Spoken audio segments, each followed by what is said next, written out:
Hello friends, आज के हम इस वीडियो में करने वाले हैं विचार विस्तार। ठीक है, तो फर्स्ट टॉपिक है आपका जो बीत गई सो बात गई। आंसर है, इसमें संदेह नहीं कि बीते हुए समय मनुष्य के मन पर अपनी गहरी छाप छोड़ जाता है, परंतु उस छाप का क्या महत्व है। भूतकाल की बीती बातों की जुगाली करने से कोई लाभ नहीं होता। बीती बातों पर अधिक सोचने से हमारी मानसिक शक्तियाँ क्षीण हो जाती हैं, हमें अपनी क्रिया शक्ति खो देते हैं। पुरानी असफलताओं को याद करने से भविष्य भी अंधकारमय हो दिखने लगता है। सामने कर्तव्य पड़े होते हैं पर उन्हें करने का कोई उत्साह नहीं रहता, इसलिए बीते बातों को भूल जाने से ही भलाई है।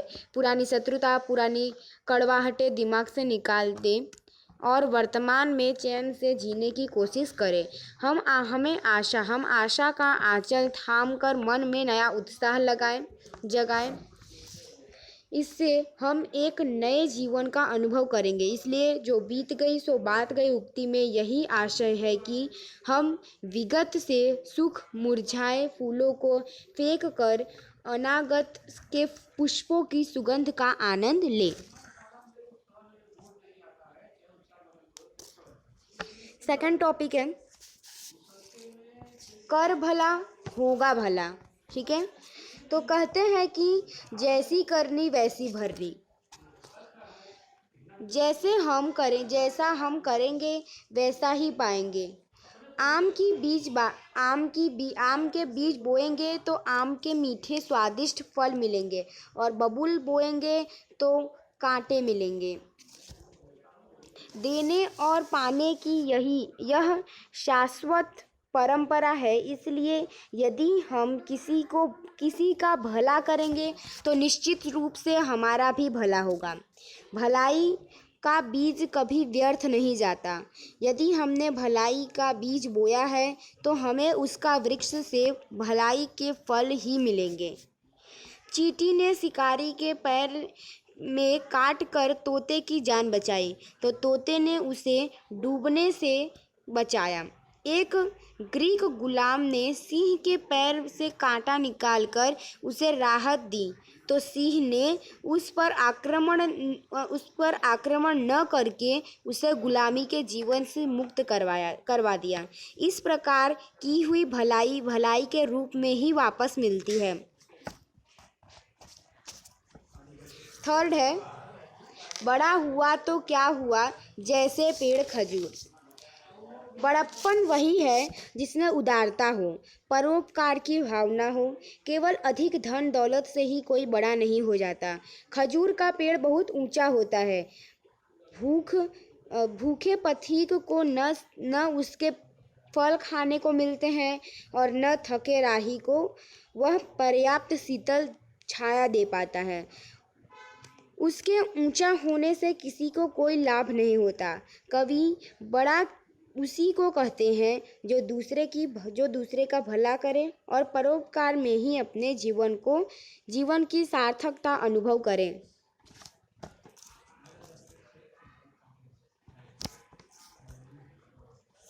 फोर्थ है, पराधीन सपेने हूँ सुख नाही। आंसर है, पराधीनता का अर्थ है अपनी इच्छाएं मारकर दूसरे की इच्छा के अनुसार काम करना। पिंजरे में बंद तोता क्या आकाश में उड़ने की चाहत पूरी कर सकता है? चिड़ियाघर में पिंजड़ों में बंद प्राणी का क्या जंगल के अपने स्वाभाविक जीवन का आनंद लूट सकता है? पराधीनता की यह पीड़ा से ही गुलाम देशों को आज़ादी के लिए तड़पाती थी। पराधीनता की पीड़ा से छुटकारा पाने के लिए ही महात्मा गांधी, नेहरू, सरदार जैसे नेताओं ने आंदोलन किए, लाठियां खाई और जेल गए। अपनी मातृभूमि को पराधीनता के नर्क से मुक्त करके स्वतंत्रता के स्वर्ग में ले जाने के लिए ही भगत सिंह, बिस्मिल, चंद्रशेखर आज़ाद जैसे व्यक्ति फांसी के फंदे पर लटक गए। व्यक्ति का विकास स्वतंत्रता में ही होता है। स्वतंत्र राष्ट्र ही गौरवपूर्ण ढंग से जी सकता है। इसलिए पराधीनता में सुख पाने की आशा करना व्यर्थ है।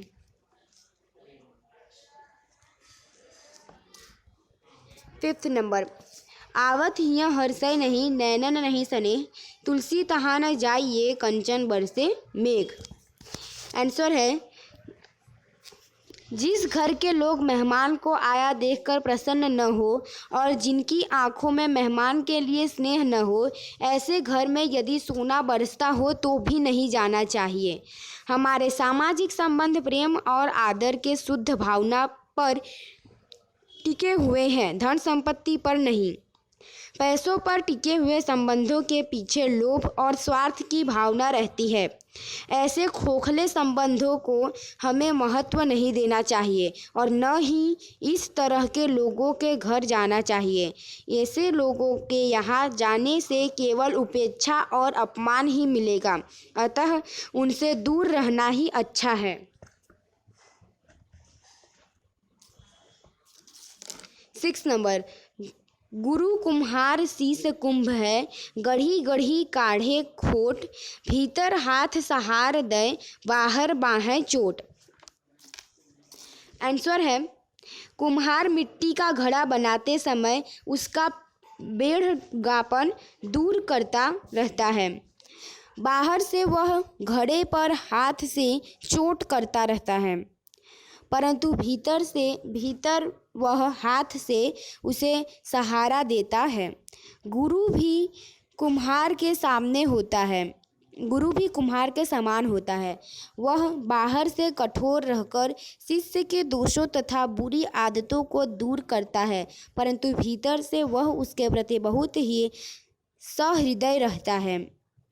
शिष्य भी गुरु के स्नेह का अनुभव करता है, इसलिए वह गुरु के कठोर व्यवहार को सहन कर लेता है। बाहर से कठोर और भीतर से कोमल, यही आदर्श पिता और आदर्श गुरु का लक्षण है।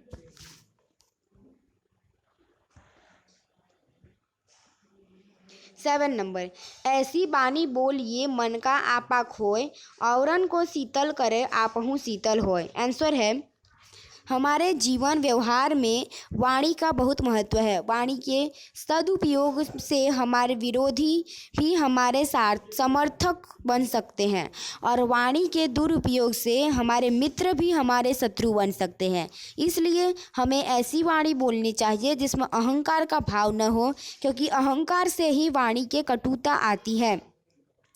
हमारी वाणी अहंकार रहित होनी चाहिए। जिस वाणी में अहंकार नहीं होता उसी में अपनेपन की मिठास होती है। ऐसी वाणी बोलने से वक्ता और श्रोता दोनों को सुख मिलता है। तो ये था आपका विचार विस्तार। ठीक है, फर्स्ट विचार विस्तार है जो बीत गई सो बात गई। सेकंड है कर भला होगा भला। थर्ड है बड़ा हुआ तो क्या हुआ जैसे पेड़ खजूर। थर्ड है पराधीनता सपने हूँ सुख नाही। फिफ्थ है आवत ही हर्षय नहीं नैन नहीं सने, तुलसी वहाँ न जाए ये कंचन बरसे मेघ। 6 है गुरु कुम्हार शीस कुंभ है, गढ़ी गढ़ी काढ़े खोट, भीतर हाथ सहार दे बाहर वाहे चोट।